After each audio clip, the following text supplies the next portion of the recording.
Good morning. I'm Aaron Brinker. And I'm Tobin Brinker. And we are on the Brink, the morning show on KCAA, AM 1050, FM 106.5, and FM 102.3. So glad to have you with us on this beautiful Monday morning, even though it feels like it's 5 a.m. It is 5 a.m. I hate the time change. I think California is going to switch, though, Aaron. I think that they've already had someone introduce the bill to make it permanent so that we're on the, what do they call it, the standard time or whatever. Or the daylight time, like the time that's now. Well, as long as they get it done before the next switch, which I think is November, I'm happy with that because I know it's just an hour, but I always feel discombobulated. Yeah. So I made myself go to bed early last night, and I took something to help me sleep, so that I would actually sleep. And so, but I still feel out of sorts because it's really, 5:06 a.m. So I had every intention of going to bed early last night, and then I got a call right before bedtime, and that got me thinking about some stuff, and I did some things. And by the time I finally crawled into bed, it was after 10. And then I couldn't shut my brain down because my brain's still saying it's only 9. And I've had a hard time getting to bed at a reasonable hour. So I'm dragging a little bit today. I bet a lot of people are. Yeah, I'm sure. I wonder what your students will be like today. Right? Well, especially since this is the last week before spring break. Yeah. Oh, this week's going to be a rough week anyway. I mean, we've got a ton of extra activity stuff going on. We've got Career Day on Wednesday, which I always love. I think it's great to get the guest speakers to come in. But we've got a band assembly and, a whole bunch of other stuff that's going on this week, So there were a ton of articles this weekend about, and there have been lately, about how out of control schools have gotten. Yeah.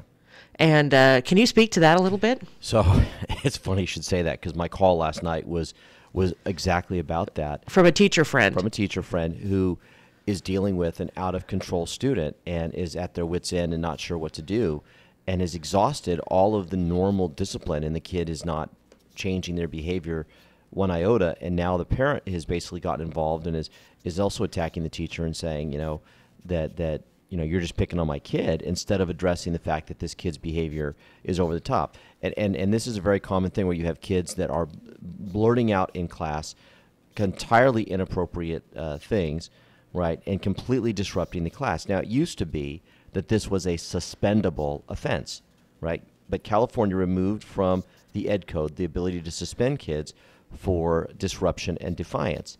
And so this kid is disrupting your class with the blurting out and then defying you by not stopping, right?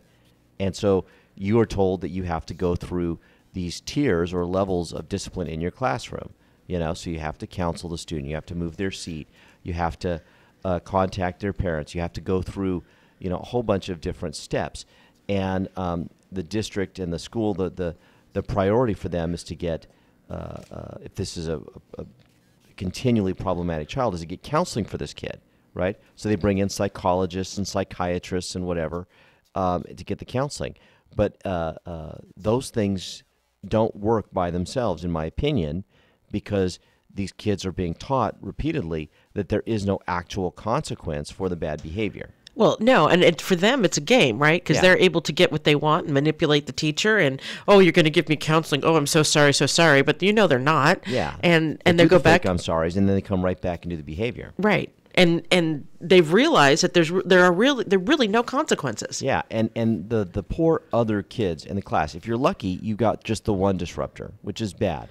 But if you have a class that's got 3 or 4 kids like that, right, and the office essentially just keeps sending them back to you after they've talked to them for a couple of minutes, and that's the only thing that happens, and they just come back and keep amping up the behavior, a lot of teachers, and this teacher used these words, are feeling harassed.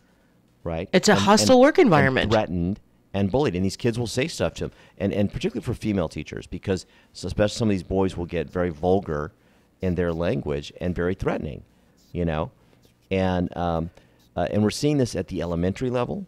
We're seeing this at middle school and at the high school. And at elementary level, it's disconcerting, but the kids are small enough that you don't necessarily feel as threatened. Yeah, but at once that they get age, to middle school and high school, it's, they're supposed to love the teacher at that age. I know.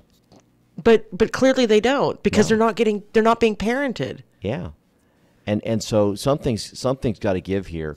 And I get the idea that you don't want the at-home suspensions. There's been a lot of research that suggests that doesn't really work, that it just has these kids out running the streets and causing problems, and they're missing their education.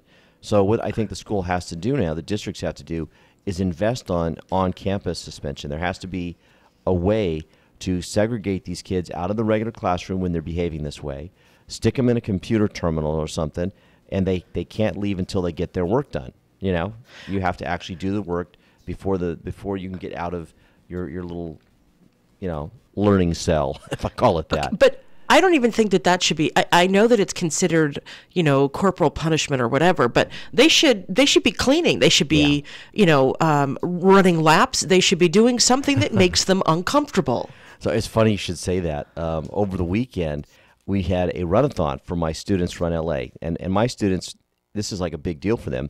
One of our kids raised over $400 from pledges from this runathon, which is just amazing, right? And we had kids that did 20 miles, 21 miles, and all this. Well, we did it on Saturday, and at my school, and they have Saturday school, which is for kids who've had attendance issues or discipline issues or whatever. And the joke was, we were kind of teasing that they should just send those kids out there and have them running laps with us. Exactly. But that is actually considered corporal punishment, and it's prohibited. But why? Why is that? Why is making a child run or clean or do these things considered corporal punishment? Nobody's being beaten. Yeah. And they can walk the track, something that makes them uncomfortable. Good parenting has you having your kid do chores around the house. Right. Right? Cleaning up around the house. Why is that somehow prohibited when it's in loco parentis, the school district that says, hey, kid, I need you to go pick up some trash? Exactly. Yeah. I don't know. Especially, if you... maybe that's what needs to change. Okay, you want to have this PBIS, fine, but maybe there needs to be some consequences that include, well, dude, you just lost your lunch, or lost your, whatever. You have to stay late for school, after school, and you have to wipe down all the whiteboards, or you have to, something like that. You can't even. Can you make students stay after school and write sentences on the board? I don't think you can do that anymore either. Yeah. This is ridiculous. It really is, and they've taken away sort of all of the tools that we used to have in our toolbox for dealing with stuff like this. And so teachers are really feeling under attack in this current situation, this current paradigm of discipline, non-discipline, And think 5 minutes from today. What happens when that kid, or, 5 years, I'm exaggerating, but what happens when that kid graduates or doesn't graduate? And and becomes a problem for society. Imagine showing up at their job and behaving that way. Oh my God! Fired. You're exactly, fired. and then it's the society's fault, right? Yeah. Come on, yeah, it is society's fault because they didn't discipline them in the first place. Yeah, they become an unemployable person, or they get hired and they immediately start, filing complaints and expecting people to counsel them instead of actually have, the consequences of right. it. I'm going to sue you if you fire me. Well, okay. I'm not going to hire you. Right. Exactly.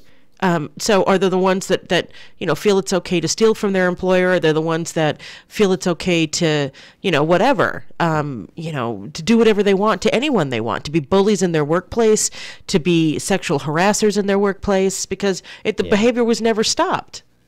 Yeah. And, it's funny. We've talked about this as sort of a new generation of kids. These are the post 9/11 babies. And I think that they were, coddled way too much and never sort of forced to sort of be out on their own and have to make choices and deal with some of these societal pressures. And so they're just extremely immature as a group, and I'm making some wild generalizations here. I get that, but that's what we're seeing in the classroom. And how are we confronting it? Instead of confronting it with a simple paradigm of rules and consequences, we are confronting it with a kind of a coddling culture that says, oh, there's nothing wrong with you. We just need to counsel you. We just we just need to help you to self-actualize and be your best you. Okay, leave Joel Osteen out of the classroom, but I know what you're talking about. Yeah. It's nonsense. It's nonsense. Some people will get so caught up in the theory that they forget about reality. Yeah. Right? There has to be something that when if I do this, I will feel bad because I will have to run, or I'll have to clean, or I'll have to pick weeds, or I'll have to do whatever. But if I don't engage in that behavior, well, gosh, I can go on the field trip and I can, Yes. have a good time in class, and Mr. Brinker will give me candy, whatever. Yeah. And so there has to be a choice to realize, for that student more than anything, has to realize that they're in control of the good consequences and the bad consequences. But if there are no bad consequences, well, wow, they just run roughshod, which is what's happening. And I want to make one thing clear here. I am not opposed to having the additional psychologists and psychiatrists. I think kids need that. I think that's an important element. I'm glad that they're putting those things into our schools now. I think that's needed. But you can't throw out the baby with the bathwater and get rid of the consequences for bad behavior. And part of the counseling needs to be talking about the fact that consequences are a fact of life, and learning self-control and self-management and self-discipline are important skills, and you do that because there are consequences, and eventually you put your own consequences in place for you. I mean, this is what a mature adult does, right? Is that you hold yourself accountable because you've learned that that's the best way to live your life. That if I don't clean my dishes, I'm going to have cockroaches in the house. Yeah. If I don't mow my lawn, then, my neighbors will hate me, and I'll have rats in my lawn. I'm just making this up as I go. But there are consequences for the choices that we make. If I don't pay my bills, I'm going to be homeless. Thank you. Exactly. But it becomes a self understanding, and you actually find great joy, I think, in developing that level of self-control and self-discipline to be a productive adult. It's something to be kind of proud of, right? As Indeed. you're doing it, our kids have come back to us and say, "Thank you, Mom and Dad, for teaching me how to, be an adult." Yes. To do the adulting thing. Yes, and a lot of their friends, their parents didn't. And our kids are. I mean, were they completely equipped? No, they've had lessons since they moved out and had their own life. But they were better off than a lot of their friends. Exactly. Because we made them do things, and I don't want to say this the wrong way. There were consequences. They had to make their own decisions. They had to learn how to fail and overcome, that's the big lesson that's been lost as well. Yeah. So with that, it's time for a break. I'm Erin Brinker. And I'm Tobin Brinker. And we are on The Brink, the morning show on KCAA. We'll be right back. If you're 85 or younger, would you like peace of mind and comfort for your family? We're Final Expense Direct with an urgent message for you. The average funeral today costs over $8,000, but the most you'll get from government benefits is $255. How will your family pay the difference? We can help. Our senior plans start as low as just $1 a day and pay up to $30,000 for a funeral and other final expenses. Peace of mind is easy. There's no medical exam. You'll have lifetime coverage, and your plan can't be canceled as long as you pay your premiums. Call now for free information about our senior plans. Answer a few simple questions and receive approval right on the phone. Plus, call right now and we'll give you a discount prescription card for free. Call 800-327-1660. That's 800-327-1660. Again, 800-327-1660. We here at KCAA 1050 AM, 106.5 FM, and 102.3 FM have something to celebrate. Congratulations to our own Erin Brinker, morning show warrior here at KCAA, who was named a Woman of Distinction for 2019 by Assemblymember James Ramos. We're proud of Erin, who's worked here at KCAA for nearly 10 years. Hi, this is Mark Westwood, General Manager of KCAA, and we're so very grateful and proud of our own Erin Brinker. Thank you very much. We love you, Erin, and congratulations. Hey, Erin, it's Brandon. Congratulations on Woman of Distinction. We're all very proud of you. Hello, Erin, and congratulations, Mazel Tov. I'm so happy for you. Now go celebrate and enjoy. Ciao. Hey, Erin, it's Nick. Congratulations on being a Woman of Distinction of 2019. If anyone deserves it, it's you. You were always nice to me from the very beginning. You're always good for an intelligent conversation. And again, congrats. You deserve it. Erin Brinker, 2019 Woman of Distinction. Gotcha.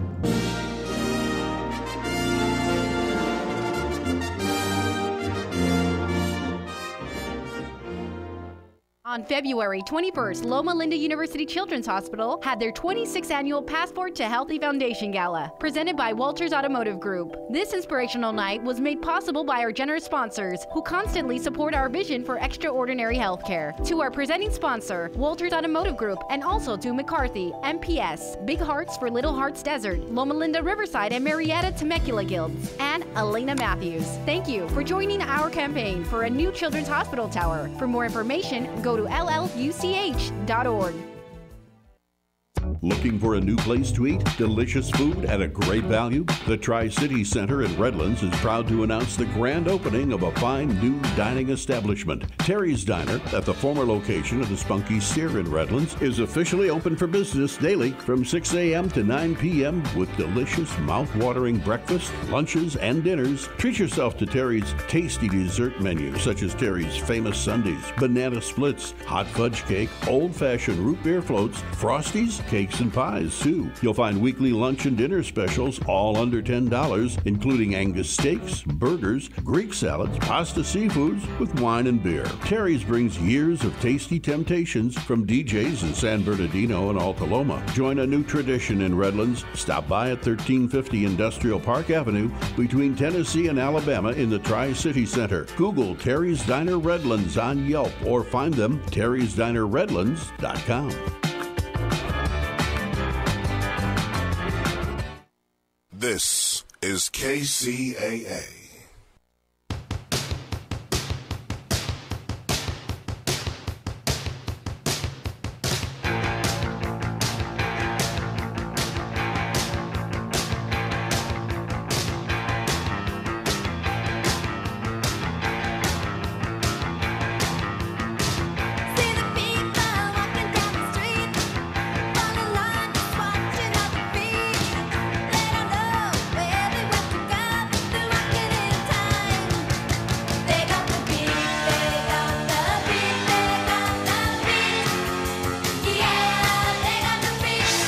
Welcome back. I'm Erin Brinker. And I'm Tobin Brinker. And we are on the Brink, the morning show on KCAA, AM 1050, FM 106.5, and FM 102.3. And this Daily Beast article about John Oliver, oh my gosh, and Donald Trump. So I wanted to raise this issue with you. I think it's kind of one of those fascinating sort of weird stories that sometimes works its way into our political consciousness. The story of Donald Trump signing people's Bibles, autographing them. And I have to admit, when I first heard it, I thought to myself, that's odd, right? That now I get people when they see the president, this is kind of a big deal and wanting to get his autograph. But this particular president signing Bibles, I think for a lot of people is kind of shocking. And even though he's a man who has professed having faith and has done things that and taken issues that the faith community likes, his personal life is just filled with sin and corruption, and so it begs the question: is it appropriate to have anybody sort of autographing a Bible? Would you ask your priest to autograph your Bible, your pastor? Well, it depends on the pastor. I mean, it seems to me this is kind of an odd thing to. I think they were at church, and that's what they had with them. Yeah. I don't know. It just struck me as an odd thing to get autographed. Were you offended by it? I'm not sure I would use the word offended. We have so many things that people want to get offended by and outraged by. I don't think I'm offended. I just found it to be extremely odd. And I think when I think about my Bible, right, it's not the kind of book that I would get. I don't know. But then I think about it, too, is that, and I don't do this as much, but I know you use yours as a study Bible and you write all over in it, Yeah. I don't know. It just struck me as odd. So I guess it depends on. So the words in the Bible are we don't worship the book. No, we don't. We worship the words, because the word is John 1:1. In the beginning was the Word, and the Word was with God, and the Word was God. And so that's the Bible itself from Genesis to Revelation is the very DNA of God, right? Yes.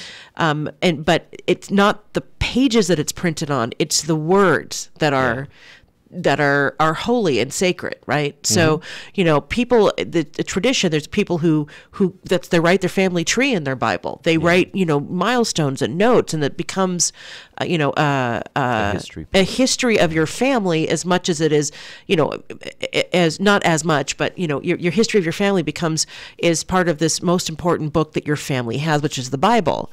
And so that he is signing that, to me, is not odd at all. Because it's something that's significant that happened in your life that you put in your family Bible. Yeah.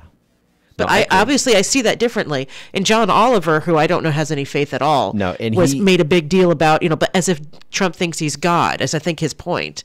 And I don't think that Trump thinks he's God.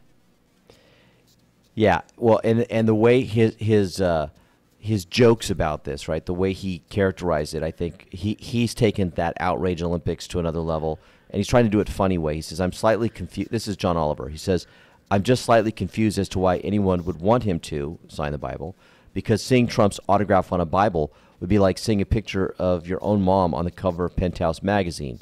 It should render the whole thing useless, and if you keep reading after discovering it, you're going directly to hell." And I think that is a kind of false equivalency designed to get laughs, Yes. But only someone who is a leftist would laugh at that.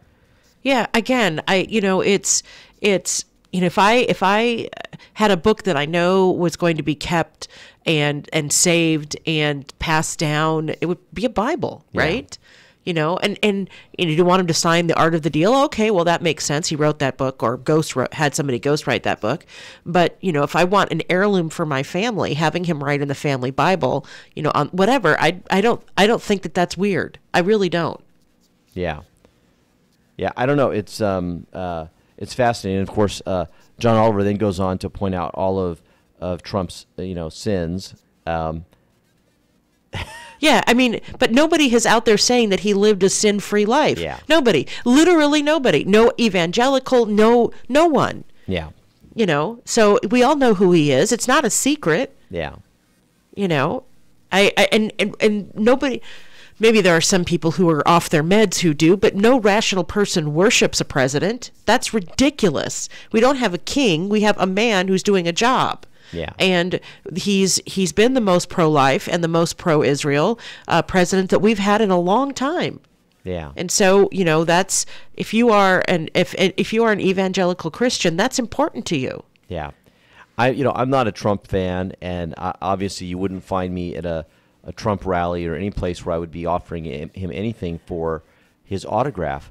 But I have met important political figures in my life, and I get, when people meet these people and they're a little starstruck by them, and especially if it's someone that you really admire because they are standing up for things that you care about, right? Right. Standing up for the issue of life, standing up, for the things that really matter to you. Yeah, I could see wanting to get the autograph. But again, for me, it seems odd that it would be a Bible, They were at church. Yeah. That's what they had with them. Have them sign the program. I don't know. It just, the Bible itself just seems kind of like an odd thing to have somebody sign. And maybe that's a Catholic versus a Protestant thing. Yeah. Because I don't see an issue with it. It's clearly John Oliver's taking the opportunity to mock Donald Trump, but I don't know that John Oliver has a Bible in his home. Yeah. Is that right? So it doesn't carry much weight for me. He's a funny guy, but he's not a particularly. I don't see him as caring much about faith. Well, it's interesting because there's always this weird sort of connection between politics and religion. And one of our local elected leaders just had a big religious event that they put on, and I thought this was kind of interesting because this was a person who I wouldn't consider to be very religious at all in their policies. So we'll talk about that after the break. I'm Erin Brinker. And I'm Tobin Brinker. And actually later in the show, because we have Patty Cotton coming after the break. And we are on the Brink, the morning show on KCAA. We'll be right back. KCAA Loma Linda, 1050 AM, K292 FQ Riverside, and K293 CF Moreno Valley. NBC News Radio, I'm Lisa Carter. Ethiopian Airlines reports recovery teams have found both black boxes from the Boeing 737 MAX 8 that crashed Sunday. The jetliner crashed just minutes after takeoff from the capital, killing all 157 people on board, including 8 Americans. The world's airlines and the aviation authorities are very concerned about a potentially deadly flaw with the aircraft. NBC's Tom Costello. Investigators hope the cockpit voice recorders will give important clues as to what caused the disaster. The White House is releasing President Trump's 2020 fiscal year budget today. It calls for $750 billion in military spending and 5% cuts across the board for domestic programs. The budget also proposes $8.6 billion for Trump's wall on the border with Mexico. The administration says that'll cover more than 720 miles of barrier. Democrats say they're still not giving the president money for a wall. Lisa Carter, NBC News Radio.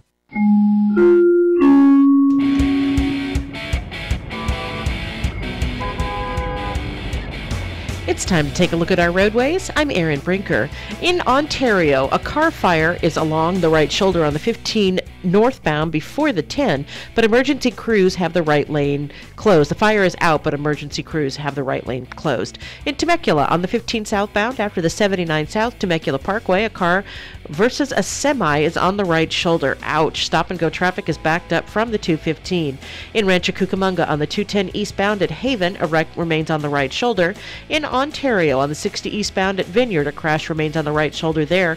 And in Fontana, on the 10 westbound at Cherry, a two-vehicle crash is now along the right shoulder there. This has been your traffic report. Drive carefully, everyone. I'm Erin Brinker, and this is KCAA. From the KCAA Weather Center, I'm meteorologist Jim Rinaldi. For this morning, a cloudy sky, clouds and maybe a shower today, the high 62. Mostly cloudy with a stray shower tonight, low 46. Sunshine returns for Tuesday and Wednesday with highs each day 66. Thursday, sunny skies are high 68. I'm meteorologist Jim Rinaldi, broadcasting live from the Tri-City Center at the 10 and 210 freeways. We are the trifecta of talk in Southern California, KCAA. 102.3 FM Riverside, 106.5 FM Redlands, and The Legacy, 1050 AM, Loma Linda, San Bernardino. Drivers, when it's time to visit the DMV, avoid the long lines and save time by calling toll-free 833-DMV-LINE. That's 833-DMV-5463.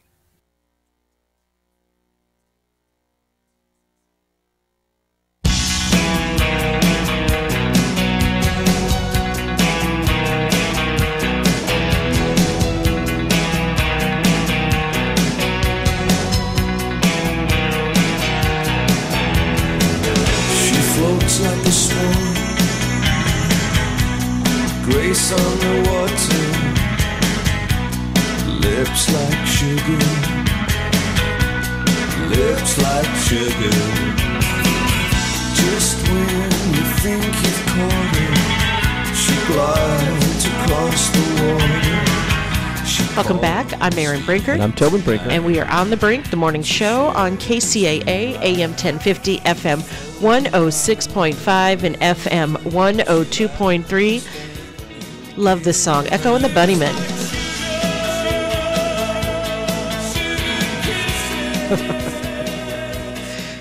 So we have about a minute before Patty Cotton, or a minute and a half before Patty Cotton joins us. So Tobin, who is the local?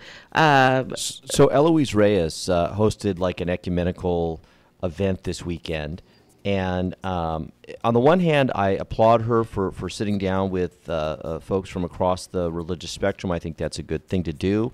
But on the other hand, she is a person who is so far to the left on the pro-choice issue that I wonder what value there is in having certain kinds of conversations around some of those moral, ethical issues, and so I just find it problematic. Yeah, I have to say, and it's no secret that I'm pro-life. I've been very open about that. And when Eloise Gomez Reyes was running against Pete Aguilar, they're running against one another for the congressional seat that Pete Aguilar won. We live in their district, and so we were getting mailers from them, and it was, no, I kill more babies. No, I kill more babies. No, yeah. I kill more babies. And it was like, are you kidding me? I can't vote for either one of you. Yeah. And we used to have a a pretty strong relationship with Pete, and he seemed very moderate. But in his attempt to sort of outflank Eloise, both of them just kept getting more and more extreme further to the left. And it's one of the things that I really hate about this new top two system that we have, because when you end up with two people from the same party, you do not get moderation at all. At all. And we're a one-party state, and there's the Republican Party is DEAD in this state. Well, and they sold that top two thing on the idea that it would cause the parties to moderate, but that's not what happened at all. In fact, you got the exact opposite. Is that if you get two that make it to the final, you want to make sure you keep your base. You don't want to lose your base, because then you feel like you'll lose the election, and so they just go more and more extreme, and it's just terrible.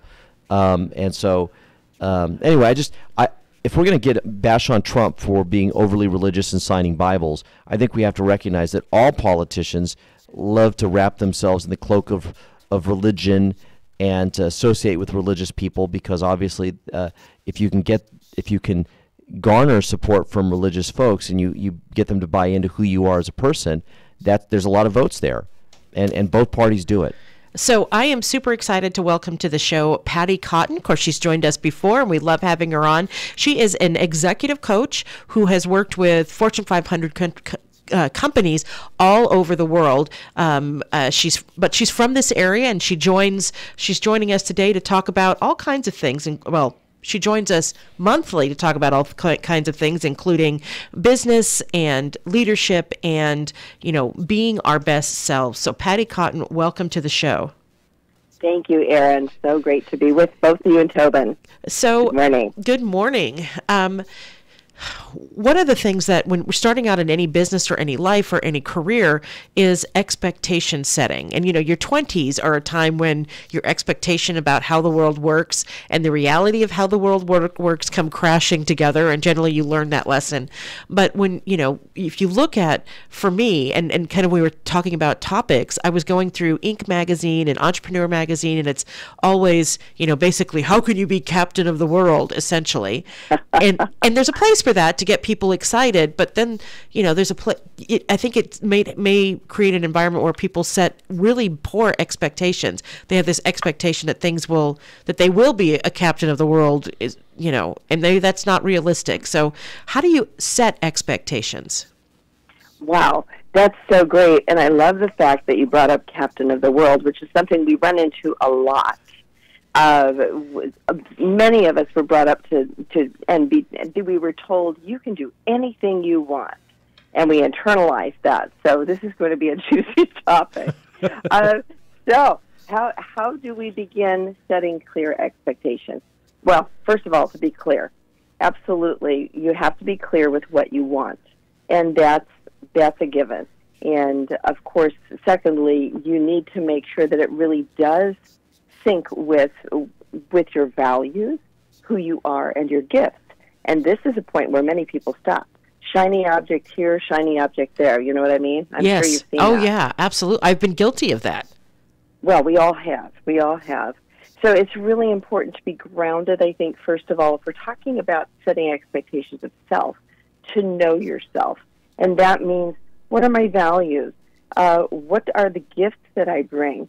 How have I seen those translate into outcomes somewhere they're out in the world? Because when you have a young person that gets out of college, I just had one. I had one out of college get a hold of me and said, I want to work for Deloitte & Touche or McKinsey. And I said, well, that's really fabulous that you want to work for those huge, mammoth consulting firms. What kind of work experience do you have? Well, I don't have any yet, but I'm really good and I know my books. And so there's a disconnect, because what we expect of ourselves or expect we should get doesn't necessarily sync with what the world thinks we can do.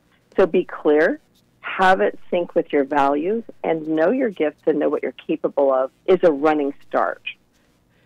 It's interesting. I have seen and worked in companies where, you hire an intern who's still in college, and, maybe they want to be graphic designer or they want to be a CPA, and they, you come in and you're like, okay, well, this is an we'll say it's a nonprofit because that's the world I work in. It says it's a nonprofit. You're going to be supporting the office in a multitude of different ways, yada, yada.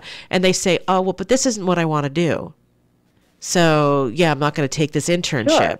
And the reality is that no, you're going to be helping. We'll say graphic designer. You're going to be helping assemble all of the materials that go out for this nonprofit. This is the messaging. You're going to be helping with this. You'll be helping design, but you'll be also doing other things. You're going to do some filing. You're going to be doing whatever. And when I see kids are like, oh, I don't want to do that. And when it's like, no, you have an opportunity here. I think that, that some of our kids think, well, I can just skip to the front of the line sure. and be able, I'll get that great job at Disney being a cartoonist, when it's like, no, you won't. You have to, exactly. You won't. Exactly. So there you are. So that's the second leg, which is, first of all, know yourself, know what you can bring to the table, and know that it supports your values. But secondly, what would others expect of you if you want to work with them, for example? What does it or let's say, what does it take? So let's say I want to be a rocket scientist. Well, what does it take? And what are the steps that can get you there, which you have just touched on, are many ways. There are many ways to roam, many roads to roam. And you just have to get out there and start. But what are realistic expectations of others so that I can jump into where I want to go? And they also, I think a lot of people fall short there. I had one of the people on my team long ago at a corporation came in one day. She'd only been working for me for 3 months. And she said, I deserve a raise. And I said, really? You deserve a raise? And this was a gal fresh out of college. And she was really great. And I had decided, look, I'm really going to mentor her and get her somewhere, which, by the way, since then she has really sailed. But anyway, at the time, she was much younger. She said, yeah, you deserve a raise because I just look around and see what I do, and I just think I ought to have a raise. And I said, well, I think that's great that you have looked around. You just got here 3 months ago. You don't even know XYZ. Yes, you have a lot of talent, but you have to prove yourself first. She could not get that. Really? What do you mean? I'm worth it. I am worth it. So we had to have some long soulful talks. And she settled in, and she began to notice around her that people did have to prove themselves first in order to be recognized. But she came with the mindset that, well, I am capable of this, and so you ought to remunerate me and acknowledge me. And so it's really important that you find out what it takes to get there and have those dialogues, because you can be all hot to trot and be the latest stuff. But if others don't see that and they don't recognize that based on their criteria, it's not going to happen for you. Well, and let me say that the reason why she was able to get that concept is that you took the time to mentor her. It's true. Yeah. I think that having a mentor made a big difference for her. It did, and it actually, part of me wanted to say, well, I'm the Queen of Sheba, but nobody recognized that, so I have to work here every day. But I bit my tongue, Erin. I did. I bit my tongue, and I said, this is a young person that hasn't been out there yet.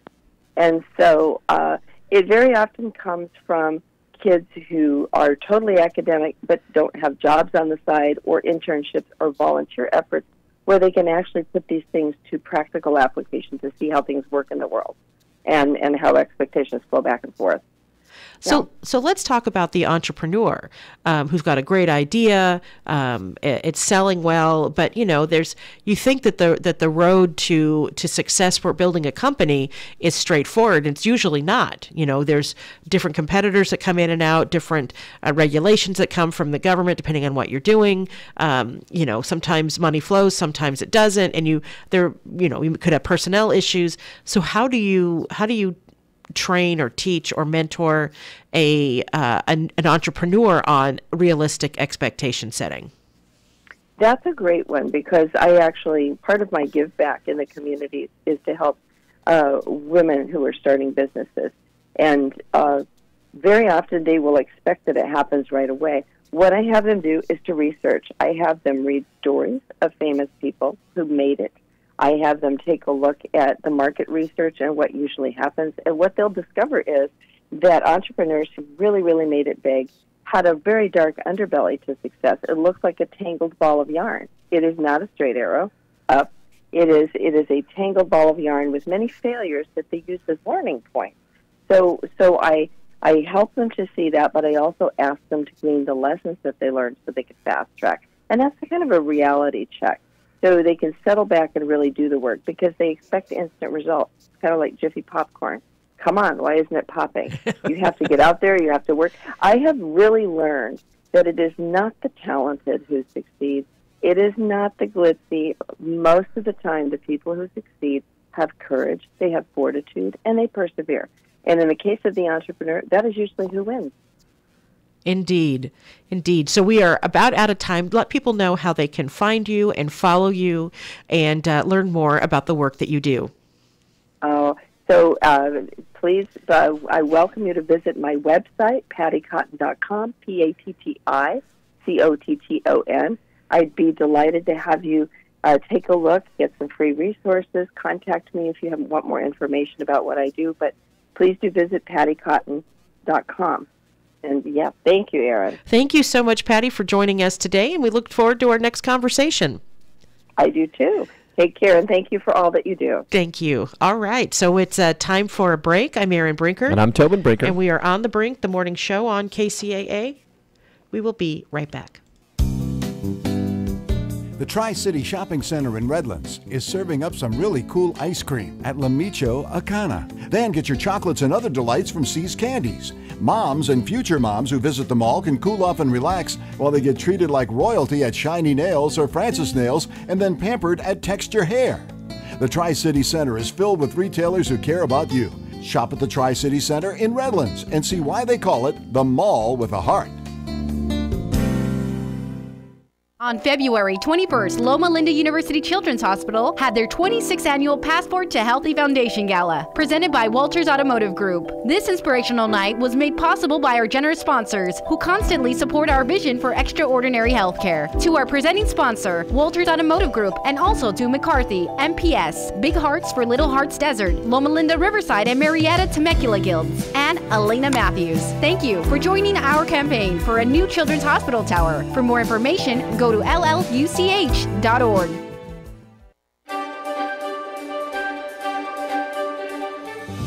Welcome to the Tom Hartman Program. I'm live right here, Monday through Friday. Are you ready for the #1 progressive talk show host in America? 71% of people say that the information they get from their friends and family they take more seriously than the stuff they read in the media. Only 42% of Americans think the media is the most credible source of news. And therefore, if you're informed, if you're awake, you need to be telling your friends. You need to be talking to your friends and family. 24-time New York Times bestselling author and has nearly 6.5 million listeners nationwide. These are crimes. These are international crimes against humanity. And I would love to see somebody held to account in this administration. Introducing Tom Hartman on KCAA Radio, weekday afternoons starting at 2.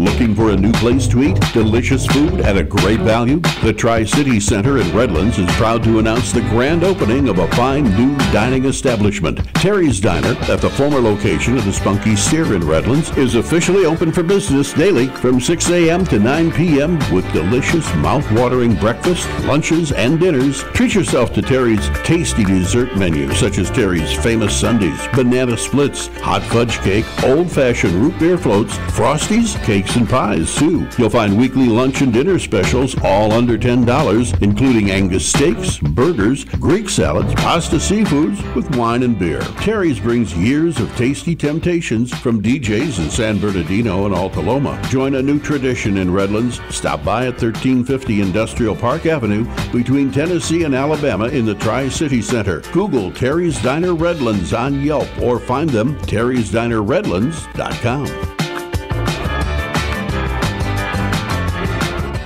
Broadcasting more local radio programs than any other station in California. We are KCAA.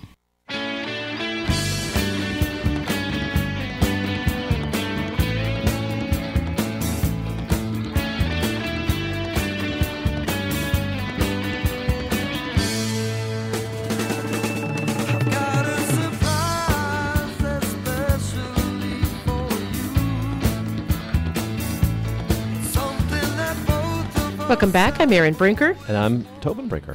You sure? I am. And we are on The Brink, the morning show on KCAA, AM 1050, FM 106.5 at FM 102.3. And there is a vaccination story that makes me so angry. There's this kid whose parents didn't vaccinate him. He takes a tumble, and this is in Oregon. He takes a tumble and cuts himself and ends up with tetanus. And he spent 57 days in the hospital. What? 57 days in the hospital, and the medical bills are almost $1 million. Oh my God! And all he needed was a DTaP vaccination to prevent this. You know, it's like, this is what I feel like. You know, when a person has a pretty serious mental illness, maybe it's just deep depression, but which is serious, like major depression, but it could be schizophrenia, it could be, you know, bipolar disorder, and they don't take their meds because they feel better now and they don't think they need them. Yep. And then they go off the meds and things are bad. Well, this is the same kind of thing.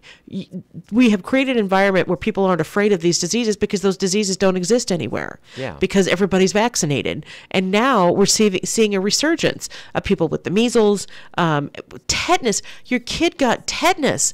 Oh my gosh. You know, who gets tetanus anymore? I know. And it's so sad. I mean, a little 6-year-old boy just, you know, fell down and cut his forehead.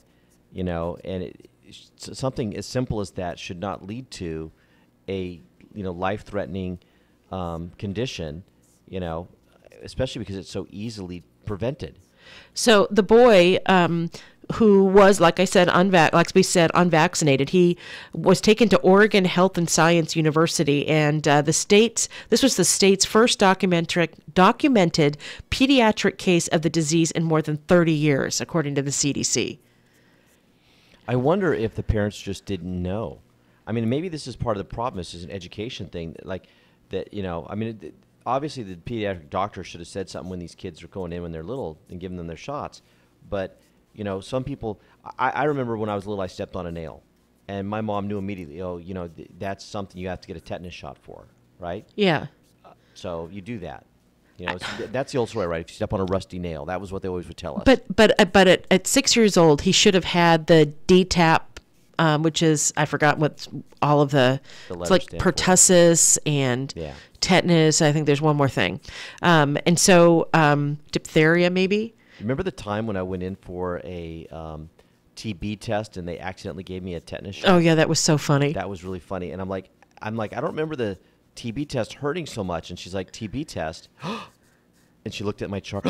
And she's like, oh my God, I just gave you a tetanus shot. And I'm like, oh, thank you. Well, that explains that. But, you know, and so, but pediatricians do tell their their patients that they have, there's a schedule, right? And you're told about the schedule. And you take your baby in after the, you know, and for the first well baby checkup, and, you know, you talk about vaccinations, and baby gets some vaccinations. Yeah. You know, and so, well, maybe not the first one, but they do get vaccinations in some of those checkups. And if you're doing what you're supposed to be doing, then your child will be protected. Yeah. And I don't get it with so many of these people just opting out of it. I mean, it's just, you know, I know the internet has got all these wild theories out there, but they've all been debunked. I mean, it doesn't take much to research to see that those are fake stories. So when he arrived at the hospital, he was alert and asked for water, but he could not open his mouth. He had lockjaw. Yeah, Doctors gave him medicine, including an initial vaccine for tetanus, known as the DTaP, according to the article, but his condition was perilous. He spent more than a month on a ventilator. He also stayed in a darkened room for weeks where he wore earplugs and was exposed to little stimulation to avoid making his spasms worse. So what happens with tetanus is that your whole body contracts, right? Mm-hmm. And so and he had to be on a ventilator because the muscles around his lungs weren't working. And you think about what that does to the heart, folks. The heart is a muscle. So, you know, his pain was so bad that the doctors took care not to trigger him, even with their voices. They had to whisper around him. After his hospitalization, he was moved to a rehab center where he stayed for 17 days. Finally, a month after his inpatient rehabilitation, he was well enough to return to normal activities, including running and biking. The pain that he experienced was difficult for Dr. Guzman Cotril, to forget. She said that doctors worked with the CDC to publish the case report to raise awareness with the hope that a similar case will not happen again. Is this family bankrupt now? Well, $800,000 for this. Well, and that doesn't count all of the expenses. Yeah. And so it's they didn't count the rehab hospital, and there were some other things that still hadn't been billed. And so I'm sure it'll be up over $1 million when it's all said and done. Wow. Or do they have an insurance company that's going to have to fit that? I mean, and that's the question. If you elect not to vaccinate your child, and that child gets one of the diseases that are prevented by vaccination, then I don't know that the insurance company has to cover you. It's kind of like avoiding the new car warranty, right? When you tamper with it on your own. Yeah, yeah. You jailbreak your phone when you first get it. Right. Yeah. Now you got to pay for it. Well, and it's also, what's going to happen when there's the first case of polio? Polio is a forever disease, guys, and you could be paralyzed. There was actually a story that I just read about a guy who he contracted polio in the 50s when he was like 6 years old, and he has spent most of his life in an iron lung. Wow. Which is that that giant tube that you saw the kids laying in with their just their head sticking out, and what it does is it compresses the chest cavity enough so that it can expel the air and he can breathe. And is that what we're going to see again? Because people aren't bothering to get vaccinated? That's scary. It's terrifying. Yeah. It's terrifying. Yes. So don't be stupid, people. Now, are there kids who've had reactions to vaccinations? Yes, there are children who have had reactions to vaccination. So maybe the proper discussion is the schedule on which the vaccinations are given, right? Yeah, do they give too many at once? And maybe that's not the right approach. And some of the reaction is because some of these vaccines have like an egg-based something. Right, and they're allergic to eggs. It's a food allergy. Right. Well, so I have a brother who was allergic to eggs, and so but he couldn't take the vaccinations for that were incubated in eggs, and there's a lot of them that are. He has since outgrown that allergy, but as a kid he was very allergic. Yeah. And so again, that's where herd immunity becomes important. Yeah. Because he couldn't take the vaccines. I'm just so frustrated by the proliferation of pseudoscience that's telling people that vaccines are dangerous, or that they cause autism, which they don't, or that they cause some horrible injury to your child. The child's his leg's gonna smart a little bit for a while after the vaccine itself, but it beats the heck out of being in an iron lung, or having to go through tetanus, or having the measles, or having the mumps, or having a host of other diseases that we're protected against. Yeah, I agree. So I wonder if this family then, if the taxpayers are going to have to pay for and this article doesn't say, this is in the New York Times, but there's been discussions everywhere about this. I don't know. If the taxpayer is stuck footing this bill, that's not okay. Well, to a certain degree, the family needs to be held responsible for it. We talked about consequences, right, with our students. The real world works this way. You make a dumb choice. Yeah. I'm not saying they should have to cover all of it. But isn't that child abuse? Yeah. Kind of. I mean, you're especially since tetanus is one of those where you can get the injury and then have the exposure and then get a vaccination and have it be okay. Yeah. They didn't even do that. They didn't even and is that child abuse? Yeah. I'm kind of inclined to think that it is. Yeah. If they had just gotten him to the hospital quicker after that and got the shot, he would have been fine. Exactly. So with that, we're at the end of our show for today. Have a great day, everybody. I'm Erin Brinker. And I'm Tobin Brinker. And we are On the Brink, the morning show on KCAA. We'll see you tomorrow.